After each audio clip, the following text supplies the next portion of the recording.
Hello everyone, my name is Bhumika Avasthi, Department of Applied Economics, Semester 3. In this video, I will be explaining about Friedman Restatement of Quantity Theory of Money. As you all must already read about Fisher's version, Cambridge version and Keynesian version of Quantity Theory of Money. After this, Friedman, the monetarist economist, gave Restatement of Quantity Theory of Money followed by Keynesian version with his idea. This theory was given on 1956 by Friedman, working as in Chicago University. The earliest version explained that quantity theory of money is MV is equals to PT, where if we take V and T as constant, then increase in money supply tend to increase in price. But when Friedman came into picture, he said that quantity theory of money is a theory of demand for money, not about income and output. And the money can be divided into two parts as assets and capital good. He also said that demand for money is a function of various aspects, in which first aspect is total wealth, or we can say as income as a surrogate for wealth. Second is the wealth divided into human and non-human factor, where human capital is productive capacity and non-human capital include machinery and capital as on.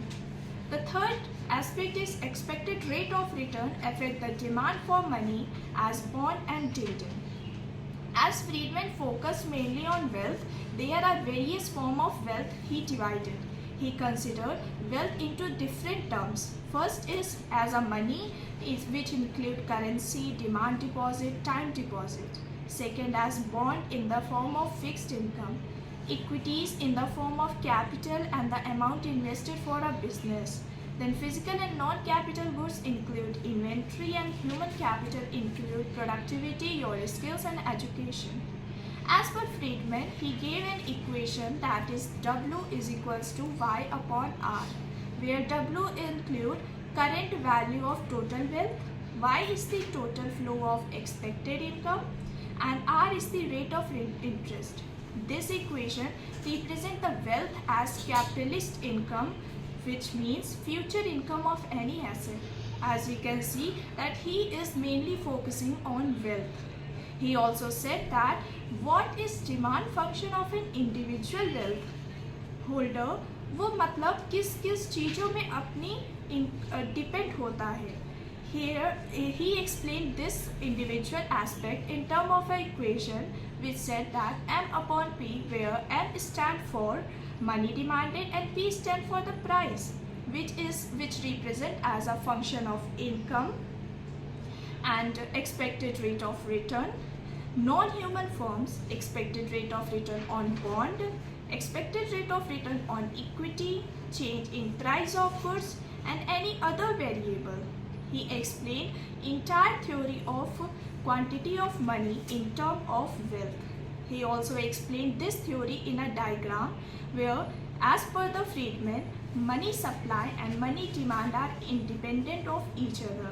Money supply is unstable because of the monetary authority, and money demand is stable, which is influenced by the income, interest and income of an individual. When money supply increase, the purchasing securities, the RBI purchase security from the individual and give money to the public, which tend to increase in the income of the people and increase and income of the people.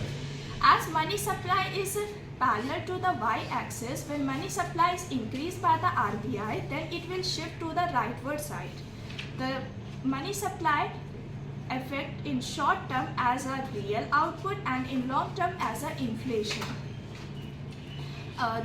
As per this theory, the increase in money supply tend to increase in income, explained by the Friedman.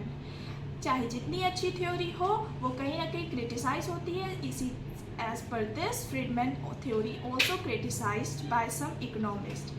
This given the broad as first is this given the broad definition of money, and second is he also given too much importance of the wealth, as we already said in the form of equation.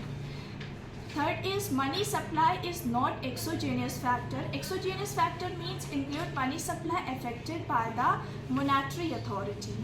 He ignored the effect of other variable on money supply, like he ignored the prices. And the last criticism of this theory is not considered time factor. He did not focus on the time that in which period or a span of time the money supply affect. I hope you understand this theory. Thank you.